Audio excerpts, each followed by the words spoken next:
오늘 우리가 요한복음 14장 15절 말씀, 사랑하면 계명을 지킨다라고 하는 말씀 나누려고 합니다. 우리가 이 계명이라고 하는 것은 원리, 원칙이라는 건데, 사실 그 원리, 원칙, 규칙, 법규 이런 그 관행 이런 것들이 다 사랑하고 사랑이라는 개념과 반대되는 것이라고 생각하기 쉽습니다. 그러니까 사랑이라는 것은 이런 원리와 원칙, 규칙, 법칙, 무슨 압력 이런 것을 뛰어넘어서 그보다 더 큰 개념이니까 그런 그 모든 규칙을 무력화하는 것이라고 생각해서는 안 됩니다. 여러분들은 근데 그렇게 생각하시기가 십상이에요. 사랑하니까 다 받아주고 용서하고 포용하고 그래야 되는 거 아니야? 라는 거예요. 그러면 여러분 물어봅시다. 여러분들의 자녀들이 예를 들어서 여러분들의 주머니에서 돈을 몰래 훔쳐다가 게임을 했어요. 사랑하니까 다 봐줍니까? 그렇지 않죠. 사랑은 그보다 더 크니까 그걸 그냥 무턱대고 용서하니 아니죠. 사랑하니까 그 원리와 원칙을 지켜야죠. 엄마, 아빠 주머니에서 뭘 훔쳐간다든가, 여러분들이 그 아이들한테 강조하는 거짓말을 해서는 안 된다든가, 공부를 열심히 해야 된다든가 하는 이런 원칙을 잘 지켜야 돼요.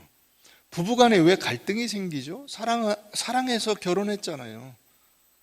사랑해서 결혼했는데 부부간에 갈등이 생겨서 못 산다 그래요. 왜 못 사냐면 서로 상대방이 내 말을 받아주지 않고 내가 요구하는 원칙을 지키지 않는다는 거야. 그래서 갈등이 생겨요.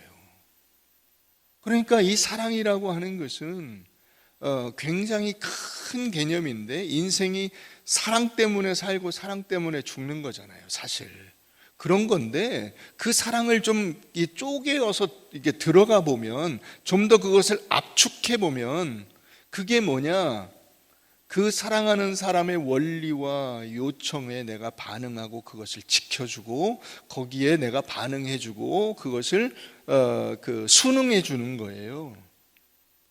자, 이게 우리가 사랑이라고 하는 것에서 오해하지 않아야 될 굉장히 중요한 원리라는 것입니다. 자, 그걸 좀 더 다른 관점에서 좀 보기 위해서 우리 신명기 4장 말씀을 한번 가서 보십시다. 신명기 4장.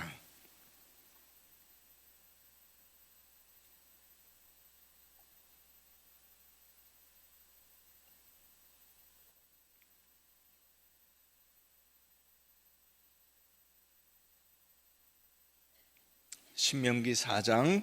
이스라엘아, 이제 내가 너희에게 가르치는 규례와 법도를 듣고 준행하라. 그리하면 너희가 살 것이요, 너희 조상의 하나님 여호와께서 너희에게 주시는 땅에 들어가서 그것을 얻게 되리라. 내가 너희에게 명령하는 말을 너희는 가감하지 말고 내가 너희에게 내리는 너희 하나님 여호와의 명령을 지키라. 여호와께서 바알브올의 일로 말미암아 행하신 바를 너희가 눈으로 보았거니와, 바알브올을, 이건 우상입니다. 우상을 따른 모든 사람을 너희 하나님 여호와께서 너희 가운데 멸망시키셨으되 오직 너희 하나님 여호와께부터 떠나지 않은 너희는 오늘까지 다 생존하였느니라. 내가 나의 하나님 여호와께서 명령하신 대로 규례와 법도를 너희에게 가르쳤나니 이는 너희가 들어가서 기업으로 차지할 땅에서 그대로 행하게 하려 함인즉 너희는 지켜 행하라. 이것이 여러 민족 앞에서 너희의 지혜요 너희의 지식이라. 그들이 이 모든 규례를 듣고 이르기를 이 큰 나라 사람은 과연 지혜와 지식이 있는 백성이로다 하리라. 우리 하나님 여호와께서 우리가 그에게 기도할 때마다 우리에게 가까이 하심과 같이 그 신이 가까이 함을 얻은 큰 나라가 어디 있느냐? 오늘 내가 너희에게 선포하는 이 율법과 같이 그 규례와 법도가 공의로운 큰 나라가 어디 있느냐? 오직 너는 스스로 삼가며 내 마음을 힘써 지키라. 그리하여 내가 눈으로 본 그 일을 잊어버리지 말라. 내가 생존하는 날 동안에 그 일들이 내 마음에서 떠나지 않도록 조심하라. 너는 그 일들을 내 아들들과 내 손자들에게 알게 하라. 아멘. 이스라엘 백성들이 그 하나님께로부터 사랑을 받는 그 대표적인 증거가 뭐냐? 그 율법이 있는 것이다 이거죠. 율법이 있다는 것 자체가, 그들에게 이들이 지켜야 할 이 규례가 있다는 것 자체가 하나님이 너를 사랑하는 증거다 이거예요. 쉽게 말하면 여러분들의 부모님이 야, 너 공부 열심히 해야 돼, 너 열심히 살아야 돼 라고 말을 하는 그분이 있는 것 자체가 여러분들에게 은혜와 복이요, 하나님께서 여러분들에게 베푸신 사랑이라는 거예요. 또 동시에 여러분들이 하나님의 말씀을 지킴으로써 훌륭하게 된다는 거예요. 훌륭하게 돼. 6절에 보면 나오듯이 너희는 지켜 행하라. 이것이 여러 민족 앞에서 너희의 지혜요 너희의 지식이라. 그들이 이 모든 규례를 듣고 야, 이 큰 나라 백성들은 진짜 다르네 라고 말할 것이다 이거죠. 그러면 이스라엘이 진짜로 크고 막 그 강대한 나라냐? 아니죠. 지금 나라도 없어서 떠돌고 이제 하나님이 주신 땅으로 들어가잖아요. 그런데 뭘 큰 나라예요? 조그만 나라지, 손바닥만한 나라지. 그러나 여러분, 사람의 크기가 몸 사이즈로 정해지는 거예요? 키 큰 걸로 정해지는 거예요? 아니에요. 사람의 크기와 그 존엄성은 외적인 크기로 정해지는 것이 아니에요. 몸이 크다고 훌륭한 사람이고 키가 작다고 그 별 볼 일 없는 사람이 아니라는 거죠. 빼빼 말라도 얼마든지 훌륭한 사람이 되고, 그런 사람들이 훌륭한 사람들이 많이 있고, 동시에 키가 작고 왜소해 보여도 훌륭한 거인들이 너무나 많이 있는 거예요. 얼마 전 어저께인가요? 그 뽀빠이 이상용 씨 그 돌아가셨다고 나왔는데, 뽀빠이 이상용 키가 조그맣잖아요. 160 정도 돼요, 그분이. 예. 그래서 그 키 조금 해가지고 어떻게 보면 남들이 우습게 볼 수 있는 그런 신체이기 때문에 열심히 그 보디빌딩을 한 거예요. 그래가지고 몸을 키워서 그 컨셉으로 나갔어요. 그래서 훌륭한 일들을 많이 했죠. 대표적인 게 뭐예요? 심장병 어린이 살린 거예요. 600명을 수술을 해줬대요. 600명을. 여러분, 600명을 살려냈어요. 대단하지 않습니까? 제가 저희 집에는 남자 아들 둘이에요. 저하고 제 동생이 있어요. 그런데 제 동생하고 저 사이에 원래는 여동생이 하나 있었어요. 그 여동생이 심장병으로 죽은 거예요, 어릴 때. 그런 아이들을 600명을 살려냈다고. 대단한 사람이죠. 예.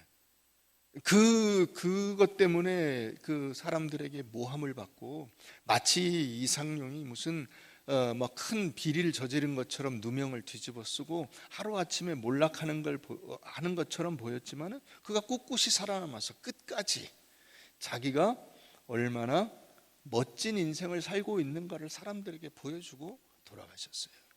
여러분, 그게 큰 사람이에요. 큰 사람. 무슨 위대한 일을 하고 무슨 대단한 업적을 남겨서 큰 사람이 되는 게 아니에요.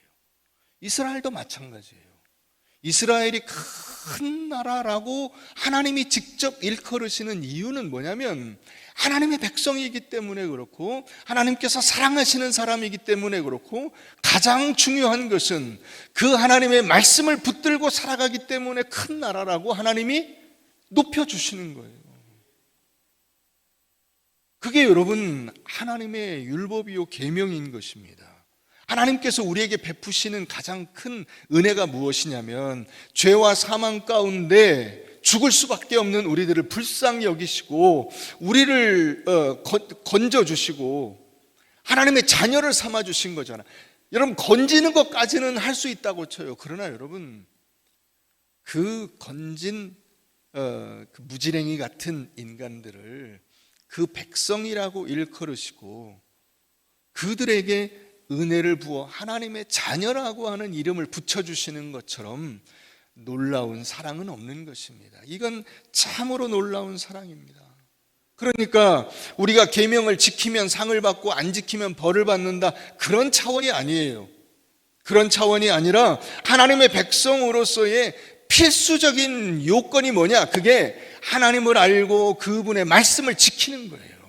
지키는 거예요. 1절 가서 보세요. 1절, 이스라엘아 이제 내가 너희에게 가르치는 규례와 법도를 듣고 준행하라. 그리하면 너희가 살 것이요. 너희 존재가 가능하게 되는 그 근본 전제가 뭐냐면 하나님의 말씀을 듣고 행하는 거예요. 이 이스라엘 백성들이 가나안 땅을 가서 차지하게 되는데 그 차지할 그 자격이 주어지는 것이 뭐냐? 너희 조상의 하나님 여호와께서 너희에게 주시는 그 땅에 들어가서 그것을 얻게 되리라. 어떻게 될 때? 말씀을 지킬 때. 말씀을 지키는 자가 될 때 드디어 그 땅에 들어갈 자격을 얻게 돼요. 여러분들이 오늘 여기 와서 이 자리에 앉아서 하나님께 예배를 드릴 수 있는 그 자격을 얻게 되는 것이 다른 데 있는 것이 아니라 하나님을 알고 그분의 말씀대로 살려는 의지와 다짐을 갖는 거예요. 그래서 여러분들이 성도의 다짐에서 나왔듯이 나는 하나님의 말씀에 순종하며 삽니다. 그 순종이 여러분들의 인생 전체가 그 하나님 앞에서 복된 인생이 되는 것인과 동시에 다른 한편으로 구체적이고 세세한 계명들을 내가 실천하는 자로 서는 거예요. 여러분들의 인생 속에서. 이게 하나님께서 우리에게 베푸시는 복과 은혜라 하는 것을 알아야 됩니다. 이걸 6절에 뭐라고 한다고요? 이게 이 말씀을 지키는 게 너희의 지혜요 너희의 지식이다. 세상 지식을 아무리 자랑해봤자 그런 지식으로 훌륭해지지 않아요. 지혜로워야 돼. 그 지혜는 뭐냐? 내가 가지고 있는 정보가 지식이잖아요. 그 정보를 분별력 있게 사용할 줄 아는 거예요. 알고 있는 것 자체는 아무 의미가 없어요. 그거를 내가 잘 활용할 줄 알아야 되는데 어떻게? 나와 남에게 다 유익하도록 활용할 줄 아는 거예요. 그게 지혜입니다. 지혜. 나만을 위해서 그걸 쓰면 이기적인 존재죠. 잘못하면 사회의 암적인 존재가 됩니다. 그러나 나와 다른 사람들에게 다 유익하게 쓸 줄 아는 것이 그것이 인격이고 그것을 여기 말하는 대로 지혜라고 하는 거예요. 그래서 그들이 이 이방 백성들이 하나님의 말씀, 저들이 뭘 저렇게 지키나, 뭘 저렇게 암송하나, 뭘 저렇게 지키겠다고 다짐하나, 기도하나, 이렇게 보니까 하나님의 말씀을 지키는 것을 듣고 그 사람들이 야, 이런 말씀을 지키고 살아?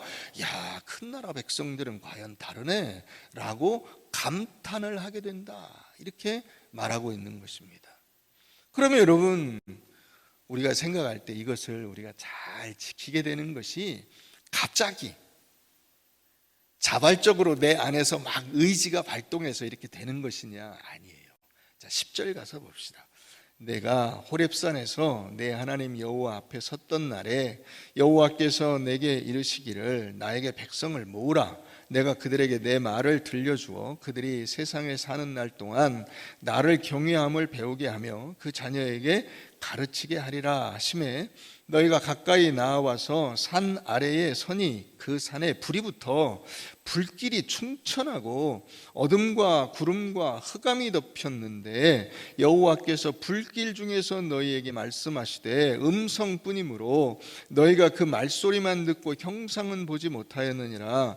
여호와께서 그의 언약을 너희에게 반포하시고 너희에게 지키라 명령하셨으니 곧 십계명이며 두 돌판에 친히 쓰신 것이라. 이렇게 되어 있어요.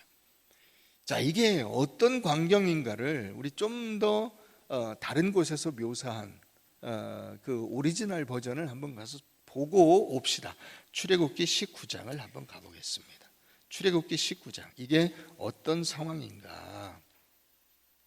출애굽기 19장은 이제 20장이 십계명인데 십계명을 하나님께서 주시기 전에 그 시내산 기슭에 백성들을 모으고 백성들에게 하나님이 나타나시는 장면이 나와 있어요. 자, 19장 16절부터 보십시다. 16절. 셋째 날 아침에 우레와 번개와 빽빽한 구름이 산 위에 있고 나팔 소리가 매우 크게 들리니 진중에 있는 모든 백성이 다 떨더라. 얼마나 무서운지 사람들이 다 덜덜덜덜 떨었어요. 모세가 하나님을 맞으려고 백성을 거느리고 진에서 나오매 그들이 산 기슭에 서 있는데 시내산에 연기가 자욱하니 여호와께서 불 가운데서 거기 강림하심이라. 그 연기가 옹기가마 연기같이 떠오르고 온 산이 크게 진동하며 나팔 소리가 점점 커질 때에 모세가 말한즉 하나님이 음성으로 대답하시더라. 여호와께서 시내산 곧 그 산 꼭대기에 강림하시고 모세를 그리로 부르시니 모세가 올라가매 여호와께서 모세에게 이르시되 내려가서 백성을 경고하라. 백성이 밀고 들어와 나 여호와에게로 와서 보려고 하다가 많이 죽을까 하노라. 이게 하나님이 나타나시는 장면을 여기 좀 더 자세히 묘사해 놨어요. 그런데 여기 나오는 이 하나님이 나타나시는 광경은 어때요? 어이구 무서라, 어이구 무서라. 여러분, 하나님은 우리 아버지이시고 우리를 사랑하신다는데 왜 하나님이 무섭게 나타나실까요? 무섭게. 여러분, 남편과 아내가 서로 사랑하는데 왜 싸움을 그렇게 무섭게 하죠? 왜 그래요? 부모가 자식을 사랑한다는데 그 부모가 자식을 그냥 뭐 쥐잡듯이 잡는다 그러잖아. 왜 무섭게 하죠? 아이들에게 막. 저희 집사람이 어떤 때 이제 그 손녀들 이렇게 보다가 자기 마음대로 잘 안 되고 애들이 이제 막 이렇게 말귀를 잘 못 알아듣고 막 이러잖아요. 그러면 할아버지가 이놈 한다 그래요. 제가 이놈 안 해요. 왜 이놈? 내가 왜 이놈 해? 할아버지가 얼마나 손주들이 이쁜데 이놈 해요? 왜? 뭐하러? 왜 당신은 선한 역할을 하고 나는 악역을 하라 그래? 그래도 이놈 하는 사람이 필요하죠. 필요하죠. 그게 인간이에요. 여러분, 우리가 아무 제한이 없고 아무런 그 한계가 없다 그러면 말씀을 잘 지키냐? 아니죠. 내 멋대로 살아요. 내 멋대로. 그래서 하나님께서 천국과 지옥을 두신 거예요. 하나님의 예수를 믿고 하나님 말씀대로 사는 자들에게 하나님 나라 천국을 약속하시고 하나님을 믿지 않고 거부하고 불순종하는 자들에게 지옥을 두셔서 그 지옥으로 들어가게 하신다. 정신 차려라. 그래야 들을까 말까 한 그게 인간이라고. 여러분들이 자녀들을 키우면 좋게 말로 웃으면서 됩니까? 안 됩니다. 이놈의 새끼 내가 너 오늘 너 죽고 나 죽고 어디 다리뭉댕이 어디 내가 가만 놔두나 이렇게 해야 말을 들을까 말까 해요. 그게 인간이야. 그러니까 하나님께서 그 이스라엘 백성들에게 십계명을 주시면서 이게 말이 참 그래요.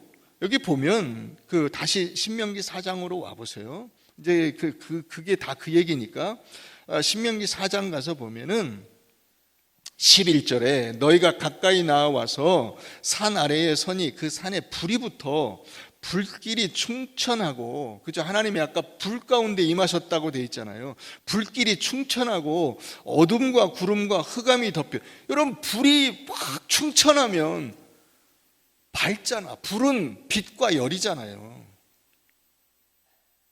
열도 나지만 빛이 난다고. 그런데 동시에 어둠과 구름과 흑암이 덮였대. 그러니까 이게 진짜 말로 형언할 수가 없는 거야. 표현이 안 되는 거. 하나님이 나타나시는 그 광경이 얼마나 삼엄하고 무섭고 막 이게 도저히 인간 세상에서는 본 적이 없는 광경이 펼쳐지는 거예요. 왜? 너희 이 말을 잘 들어라 이거지. 이 말대로 안 하면 큰일 난다 이거지. 이렇게 무서우신 분이 너희에게 말씀하신다 이거예요. 여러분, 우리가 말씀대로 사는 것이 우리 인격이 고장하고 훌륭하고 새로워지고 말 그대로 거듭나서 정말 사람다워져서 그렇게 사는 게 아니에요. 여러분들이 차 몰고 다니면서 인격이 훌륭해져서 법규를 잘 지키는 게 아니에요. 30km로 가라고 해도 60km, 80km, 100km로 간다고. 그러니까 거기에 어떻게 해요? 카메라를 두고 30km 안 가면 벌금 때리지롱 이래야 간다고. 거기에 그렇잖아요. 이렇게 안 하면 너 감옥 가지롱 이래야 간다고. 그거를 이렇게 안 하면 어떻게 돼요? 안 하면 제멋대로 해버린다고요. 그리고 막 핑계를 댄다고. 여러분, 그게 지금 사회 현상이잖아요. 어느 날부터 법이 이상하게 돼버리고 누구한테는 적용이 되고 누구한테는 적용이 안 되고, 그게 내로남불이잖아. 그죠? 나는 적용을 안 받아도 된다는 거잖아요. 그런 게 어디 있어요?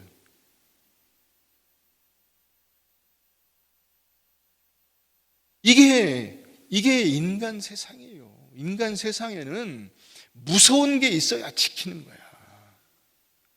우리가 여러분 다른 사람들하고 막 갈등이 생길 때 내 마음대로 막 하고 싶은 대로 하면 돼요? 안 되죠. 왜 안 돼요? 1차적으로 도의적인 거 이런 건 다 때려치고 당장 다른 사람들에게 카메라에 찍혀서 어떻게 되고 고소를 당해서 어떻게 되고, 그래서 귀찮아지고 힘들어지고 개망신당하고 그럴까 봐 안 하는 거잖아. 우리가 1차적인 거예요. 그게 만약에 없으면 하고 싶은 대로 해버리죠. 이 하나님이 무섭게 인간에게 경고하시지 않으면 인간이란 존재는 나 하고 싶은 대로 그냥 해버린다고.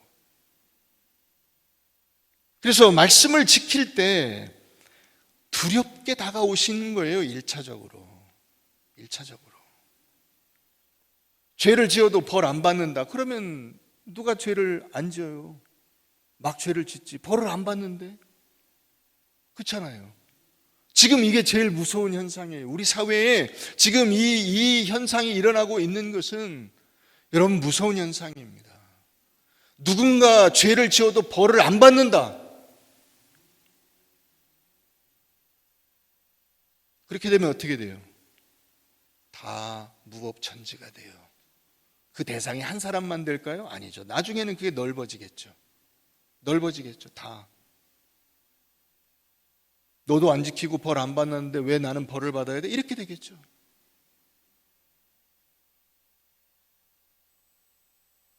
마태복음 22장을 가보십시다. 마태복음 22장.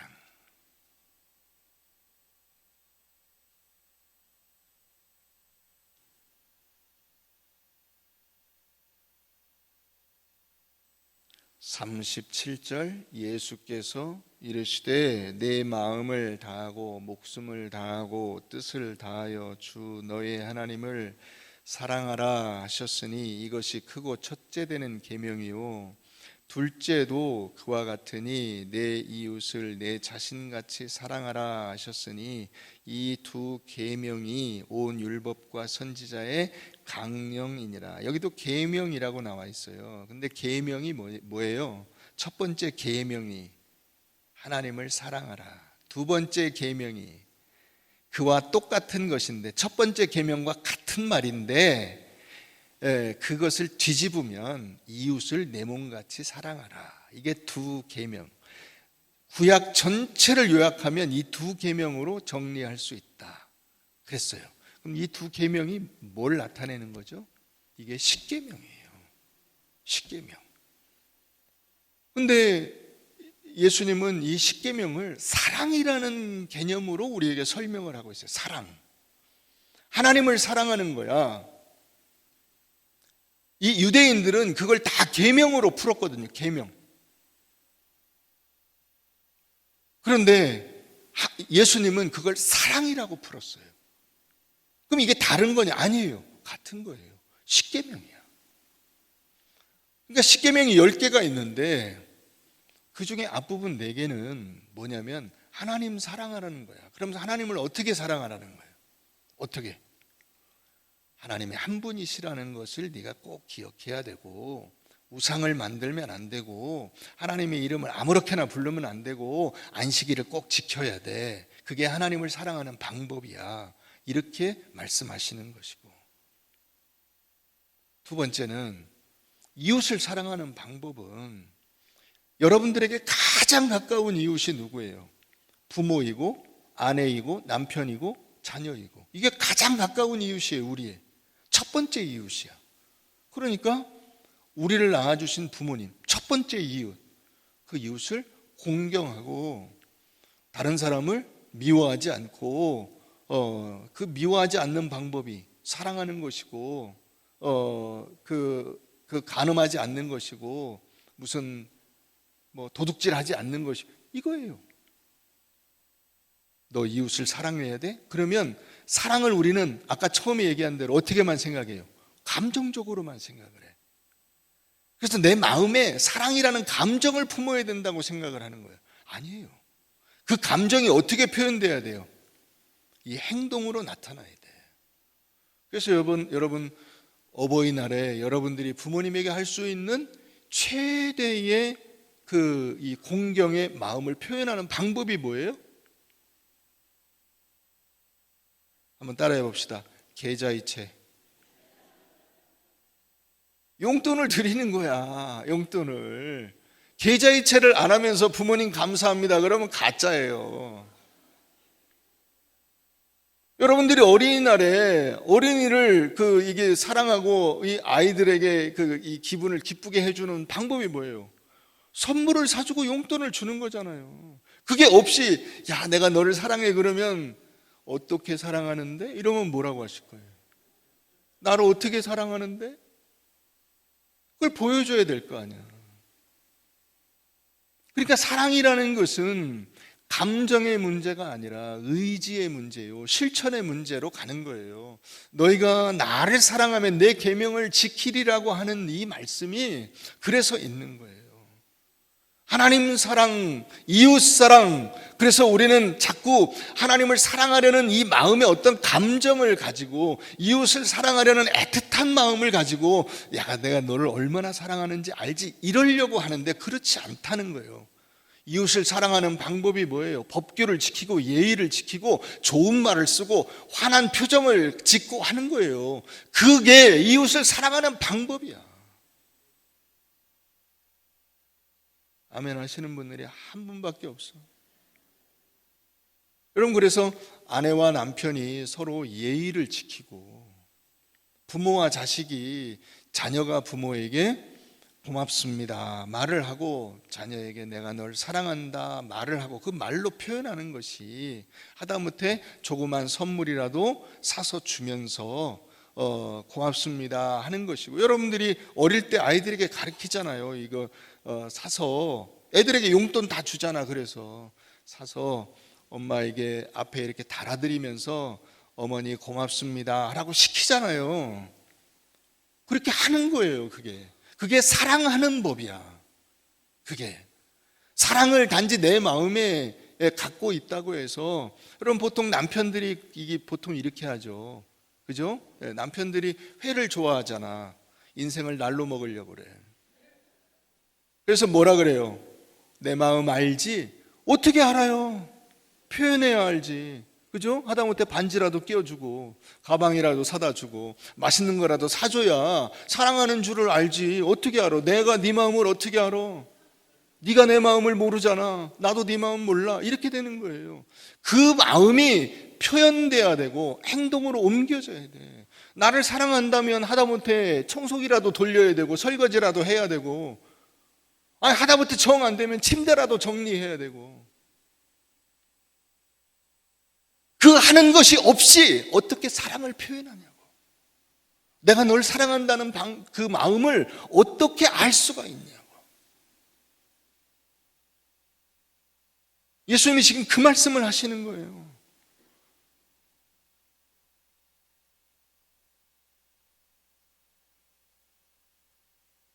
초나라 왕이 태자를 불렀어요. 왕궁으로 빨리 와라. 그런데 그 부른 날 마침 비가 많이 왔어요. 비가 많이 와서 그 왕이 있는 내궁이라는 그 안에 이제 안쪽에 있다는 궁이겠죠. 내궁으로 들어가야 되는데 내궁 앞에 마당이 물로 흥건해. 태자는 지금 비가 많이 오니까 수레를 타고 비를 안 맞게 하고 왔어요. 그런데 내궁은 반드시 내려서 걸어가야 돼. 거기는 수레를 타고 들어갈 수가 없어. 근데 비가 많이 온다고 태자가 거기를 수레 타고 들어가겠다는 거예요. 마차를 타고 들어가겠다는 거예요. 그 문지기가 막아섭니다. 여기는 안 됩니다. 여기는 왕실의 법도에 의해서 반드시 내려서 누구라도 걸어서 들어가야 됩니다. 그랬더니 네 이놈, 내가 누군 줄 알고. 알죠, 다. 태자라는 거 다 알고 있죠. 왕세자 아니에요. 다음번 왕이 될 사람이야. 그런데 이 다음번 왕이 될 사람이 막무가내로 들어가겠다는 거야. 문지기가 막아선 거예요. 안 됩니다. 막 들어가려고 그러니까 그 문지기가 창으로 말을 내리쳐가지고 말이 쓰러지고 그 도끼로 수레를 부셔가지고 수레가 흔히 말하는 대로 아작나서 황태자가 바닥에 떨어졌어요. 이 화가 머리끝까지 나서 왕에게로 가서 이제 이 문지기를 고발하는 거예요. 폐하, 저놈이 나를 이렇게 만들었습니다. 이게 말이 됩니까? 왕이 무슨 일이냐 그랬더니 이렇게 한 거예요. 왕이 어떻게 했을까요? 그 문지기를 상 주고 크게 칭찬하고 그 직급을 2직급이나 올려주고 태자에게 꾸중을 했다는 거야. 야, 네가 다음번 왕이 될 사람인데 이 법도가 무너지면 어떻게 되겠어요? 자기가 결국 손해예요. 자기가 왕이 돼서 그 왕궁에 있을 때 딴 장군이나 신하나 마차 타고 그냥 들어가서 그 법도를 어지럽히면 자기만 손해라고. 자기 왕권이 흔들리는 거잖아.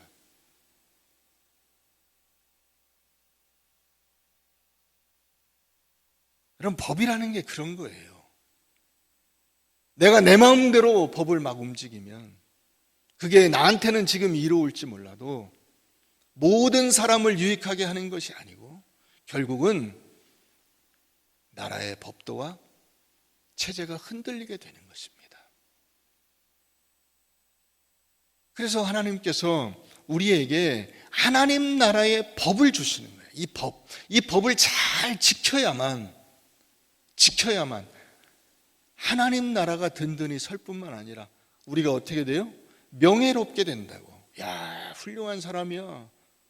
아까 신명기 4장에 나온 대로 그 나라 백성들은 지혜로운 자들이고 지식이 있는 자들이고 역시 큰 나라 백성들이 다르구나라는 칭찬을 받게 된다고요.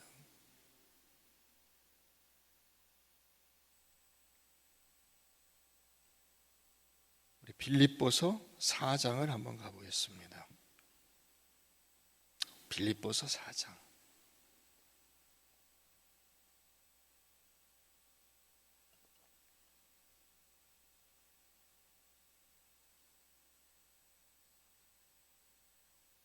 (8절) 끝으로 형제들아 무엇에든지 참되며 무엇에든지 경건하며 무엇에든지 옳으며 무엇에든지 정결하며 무엇에든지 사랑받을 만하며 무엇에든지 칭찬받을 만하며 무슨 덕이 있든지 무슨 기림이 있든지 이것들을 생각하라. 너희는 내게 배우고 받고 듣고 본 바를 행하라. 그리하면 평강의 하나님이 너희와 함께 계시리라.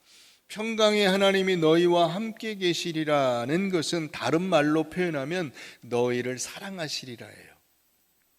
그러니까 이 사랑의 개념은 하나님이 우리를 사랑하셔서 우리에게 계명을 주시고 우리가 계명을 지키면 하나님이 우리를 더 사랑하시는 거예요.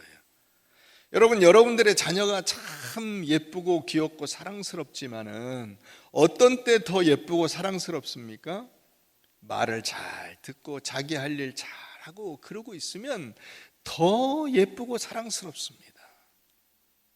그 얘기예요. 그래서 너희는 내게 배우고 받고 듣고 본 바를 행하라.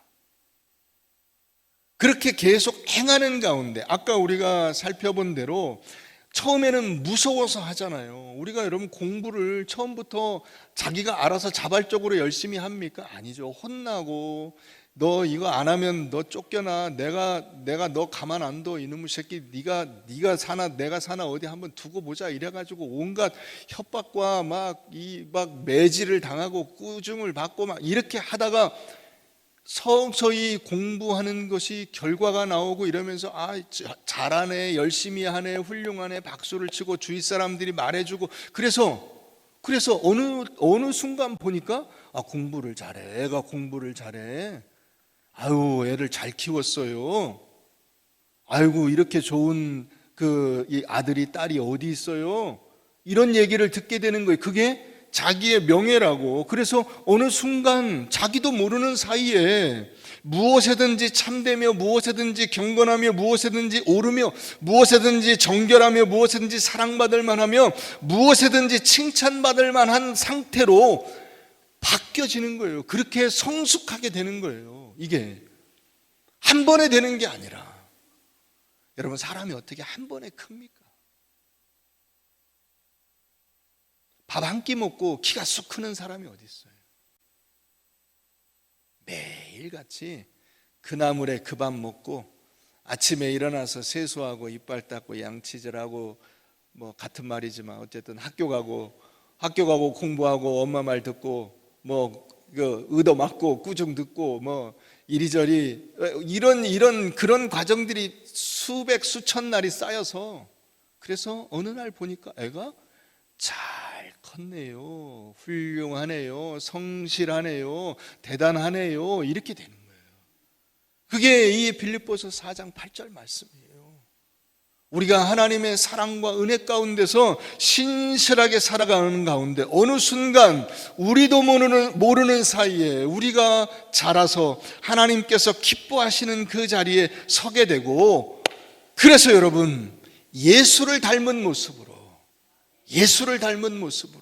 여러분들이 다른 모든 이들에게 본이 되고 이정표가 되는 줄로 믿으시길 바랍니다. 그게 우리 인생이에요. 사랑하는 성도 여러분, 부모된 여러분들은 자녀의 이정표가 되는 것이고, 자녀된 여러분들은 부모라고 하는 이정표를 보고 또 여러분들의 인생을 계획해 나아가는 것입니다. 그래서 어디를 향해서 가냐? 너희는 내게 배우고 듣고 받고 듣고 본 바를 행하라. 그리하면 평강의 하나님이 너희와 함께 계시며 너희를 사랑해 주시고 동행하시리라. 그 하나님과 동행하는 귀한 인생을 살아가게 될 줄로 믿습니다.